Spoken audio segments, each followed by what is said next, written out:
If you're thinking about getting into mining, it can be an incredible way to earn passive income or get absolutely wrecked. Okay, so these are 5 things I wish I knew before I got into mining. And I don't know everything, but I've been doing this for nearly 10 years and I've seen a lot of people come and go, and there's key takeaways that I apply to my own personal mining farm, and I think you'd be better off if you knew. I'm Vosk, you're on the VoskCoin YouTube channel.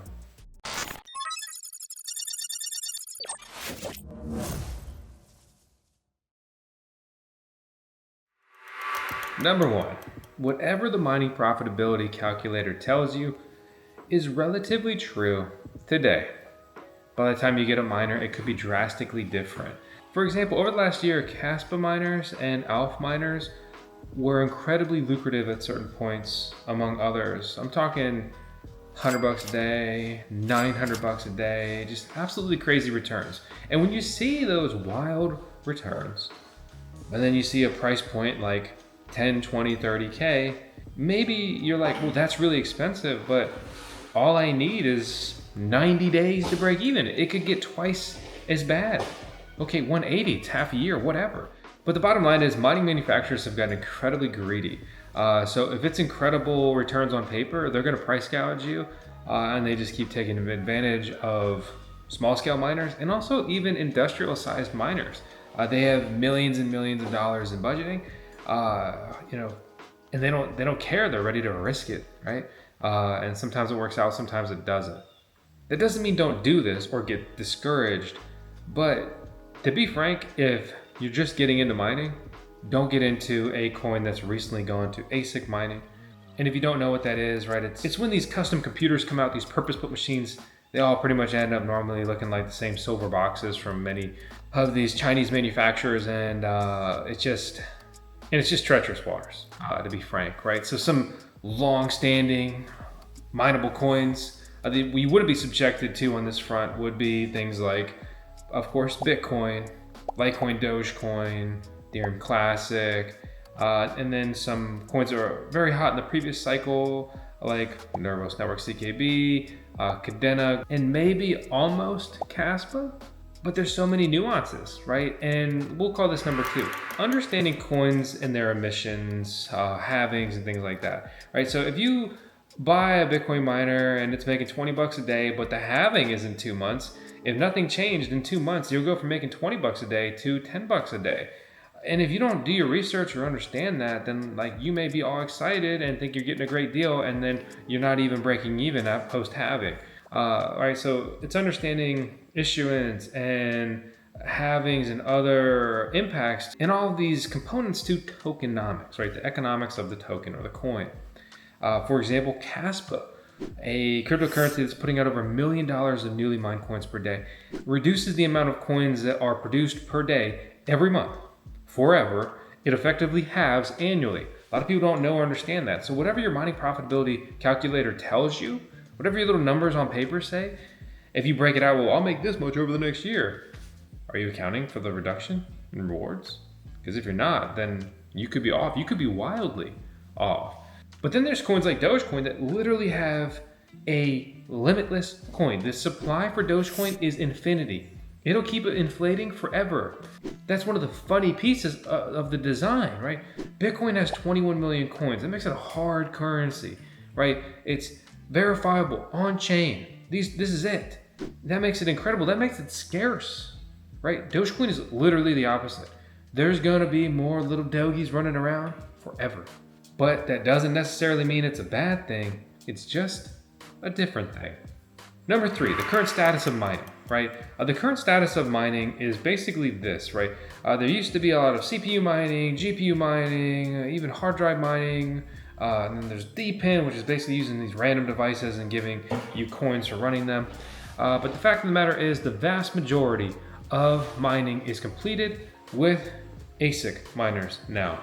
In my opinion, GPU mining is never coming back due to data centers and all the compute used for AI. It'll flip over and suck up all that mining profitability in a second if it became very lucrative, like it was for a very long time when Ethereum was still mineable. Ethereum left a gaping hole, and then you add AI, it just doesn't work out.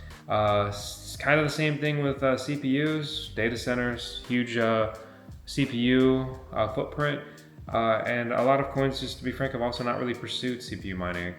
HDD mining, hard drive mining is pretty cool and interesting in my opinion, but the cryptocurrencies that have utilized it have failed to establish a market fit. They all fail at marketing very heavily, so nobody really knows about them. They don't really know about their tech. They don't really care, or their branding sucks. So once again, people don't care, and if nobody cares, right, you could be the better technology, but you may not actually ever take off because nobody really knows or understands or cares, and thus no one cares. So yeah, the point is ASIC miners, that's where it's at, for better and worse. It kind of sucks because the ASIC miner manufacturers will definitely have you scratching your head because they're frustrating, they're confusing, the naming is abysmal, the price gouging absolutely exists. From major manufacturers like, let's say, Bitmain, quality is actually pretty good. However, their latest generations have been a bit rough. But the good news is their warranty process is actually really easy to deal with, even if you buy your miners from a reseller. So I try to never acquire my miners through Bitmain because I did that in the beginning, and you get hit with huge tariff bills, at least here in the US, right? So let's say I buy a $1,000 miner, and then either to receive it or within like a month of receiving, the logistics company is like, yo, dude, I'm gonna need $250. Right? I'm like, what? And they're like, yep, yeah, and then you add taxes, fees, other things. I mean, you basically add on 25 to 30%. So we work with a lot of resellers here on the VoskCoin YouTube channel. It's a great way to help our miner acquisition. We order through them and everything else. It's been a good experience, but above all, the best thing that has going for us is that these miners are delivered with duties paid, right? So I don't literally have like a potential 30% additional bill on top of whatever I paid. So huge shout out to Coin Mining Central in particular. We've been working with them a lot recently, and we've worked with them for many years, especially. We have an affiliate link, shameless plug, I guess, and a coupon code VoskCoin to save some coin. I recently picked up the Antminer L9 from them, which I'm very excited to add to my mining farm. Because it mines the second longest mineable coin at this point, which is Dogecoin. It also merge mines Litecoin and Bell's coin, so it's essentially triple mining in one device. And I also grabbed the incredibly speculative Radiant miner from Dragon Ball. Yeah, that's the name, the A11. And that one I don't think is going to work out too well, and a lot of my advice in this video would kind of help shield you, and maybe I'm talking to tomorrow me, from these things. Basically, the mining profitability has been drastically dropping on that. The miner prices are drastically dropping. And normally when the miner prices are drastically dropping, one, the profitability is dropping. But then that also means that another manufacturer is probably about to turn around and release a much more powerful and more efficient and probably even priced better machine. Sometimes I like to say nothing ventured, nothing gained. Other times I think if I just chill out, well, then everything will be fine. Nothing ventured, nothing gained, sure, but nothing ventured, not. You also possibly don't take a huge misstep. It's not always going great. And the last thing I'll say about quality and things like that is Bitmain in particular has a really good warranty service. So I'm in Virginia. They've got warranty centers around the world, and especially several throughout the country, USA. And one of them is in Delaware. I send my miners up there and I get them back actually really quick. And so far it's been a good experience, but I recently just sent a miner that was an immersion fluid, which would technically void the warranty. So I'm very curious to see if I'm just going to get that straight up rejected. Are they gonna say, we'll fix it, but here's a bill? Are they gonna say, haha, nice? Are they gonna say nothing? I don't know, it's kind of weird, it's kind of awkward. But a key thing on that front is you don't have to buy the miner through the manufacturer and they don't give you a hard time for half a second, right? So I have a Bitmain account and I submit all my warranties through there, and I haven't ordered through that account in years. So of course all these new miners were not ordered through it, and yeah, good experience. They do not pick up shipping to them, but they do pick up shipping from them. Number 4 is going to be heat management. Man, every single time underestimated by everyone, including me many times, sadly. Electrical consumption, right, produces heat. You're burning a lot of watts. Running a miner is seriously no different than running a space heater, except it's going to be louder and more annoying, most likely, with the fans. So run the numbers, join the VoskCoin Discord server or the VoskCoin Talk forum, or talk to whoever about what you're thinking and what you should do for heat management if you're feeling just kind of lost in the sauce on that front. You throw one miner in the corner of your basement and it's pretty cool down there, you're probably going to be fine. Have a little bit of parasitic loss on your AC, and then your heat's going to get a bump because it's basically getting free heat produced down there in the warmer seasons. I personally use a lot of free heat. I have for many years. I'll run miners in the garage through the winter. Nice and warm, it's incredible. I was already gonna run the miners anyway. Why throw that heat outside when I can throw it into my garage and make it nice and toasty in there? Same thing throughout the house. There's been many winters where I nearly heated the house for free all winter because I just kind of positioned my miners throughout it and then had that heat dissipation.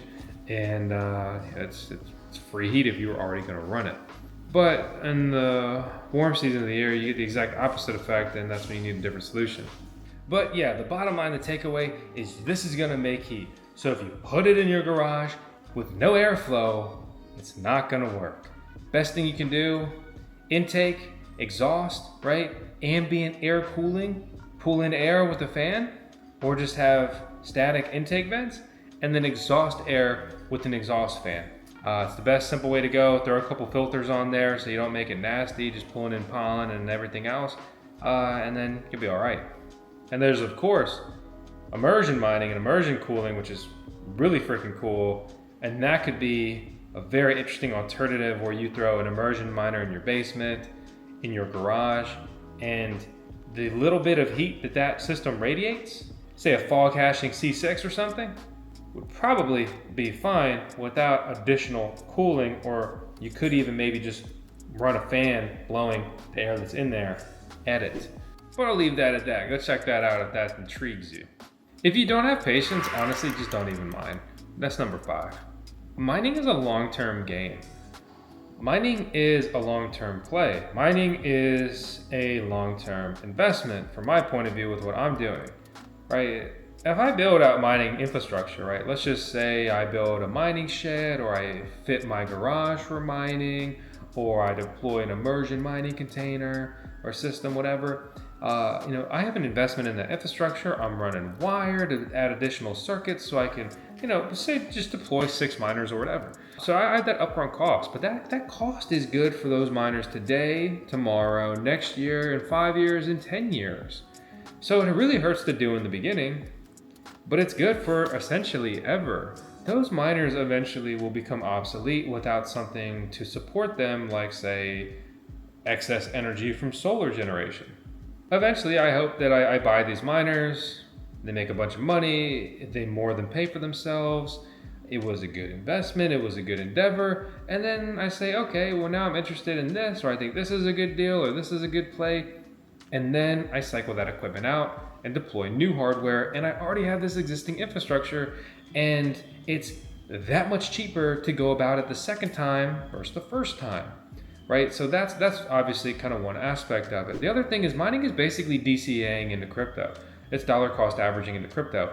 The Bitcoin and other cryptocurrencies I mine all day, every day, hit my wallet, generally speaking, like every day. So I am indirectly buying or mining Bitcoin and other cryptos all day, every day. I don't DCA any of the coins that I mine. I'm already doing it. And very many times I've wanted to throw some money at expanding, say, my Bitcoin or Dogecoin position and so forth. But instead I say, you know what, I'm a miner, I got the infrastructure, or I'm happy to build more, or I like this, it's fun, it's a hobby too. It's entertaining, it's engaging, it's challenging, it's problem solving. It's just a really good experience overall. And so I say, well, instead of really boring, or maybe the path to a completely carefree, fun, stress-free life, I say no to that. And I say, I'll take another miner. I hope it works out. Yeah, sometimes that's been an incredible decision. Other times it hasn't. But more often than not, it has been a good decision. That's why I'm still in the mining game nearly a decade later. Mining's been profitable for me. It's been lucrative, it's been fun, it's been engaging, and above all, it's kept me completely entrenched in the game, and I'm happy to be building out the biggest mining farm I ever have. I wish that I could go back in time and build out a way bigger farm, right? But I wasn't ready. I wasn't in a good scenario. I didn't have the money, right? The list goes on and on. But who cares about what I couldn't or wouldn't have done yesterday? What am I gonna do today to set me up for tomorrow, right? That's my mindset. So yeah, the bottom line is if you think that you're gonna get rich quick, see you later. It's probably not gonna go that way. Miner manufacturers, again, are greedier than ever. It's harder than ever to hit those, oh man, I just hit like this crazy 60, 90 day break even on my miner. Like that used to happen, man. No mas, okay? That doesn't happen anymore. They price this shit so you are lucky to break even in half a year. You're likely to break even in a year, and that's not guaranteed. So a year in crypto is a very long time. A year in other investments is like nothing, right? I'm looking at my solar plans. So I want to do a bunch of solar here. And the first leg of it I'm going to do to replace my home electricity bill. And my return on investment is like 10.1% like a year projected. I'm hoping to break even with mining in the mix, which helps me here, 5 to 10 years. 5 to 10 years. If I told you I'm going to buy this Bitcoin miner and I hope to break even in 5 to 10 years, you'd call me an idiot, and you would be right, okay? Because that hardware is not going to be viable in 5 to 10 years. Again, unless I'm generating excess electricity and it's basically free to run. Because if it only makes $5 a day, but it costs $5 a day to run, I'm going nowhere. If it makes $5 a day, and I have $5 of extra electricity a day, like based on kilowatt hours and so forth, well, then I'm getting plus $5 a day. And then if I don't have a PPA, a power purchase agreement, then that would just be going back to the grid. So that's passive income, baby. So yeah, those are the 5 things that come to mind. The only other thing, if it's possible, is if there's any of these cryptocurrencies you're really interested in, I know some dudes are Caspa fanatics now. We'll see how that works out long term. But if you're a Caspa fanatic, why wouldn't you explore Caspa mining? And I see time and time again, stuff like that can really help miners stay the course. So, hey, as always, it's not financial advice, but you're on the VoskCoin YouTube channel. Let's close this out in style with 10 seconds of tails, which we run in every video because she kickstarted the VoskCoin YouTube channel. She is the owner of the VoskCoin mining farm, and that beautiful pup turned 9 today. And if you're a long-time subscriber, you may remember when tomorrow was not promised, and it was terrifying for me. And I'm so thankful that we overcame that. And I just try to cherish every day I got this pup. So on that note, I want to go see that pup. Every time I walk in, all right, because I'm in the garage right now. Every time I walk in, she gets all excited. I get the little wiggle. I get the I get the ears down and the scrunchy face and the tail's wagging. It's a Shiba tail, so it's curled over like a freaking donut. We call it the donut wave, and that stuff just lights up my day. And yeah, that's what I'm looking forward to. It's birthday party time. See you later.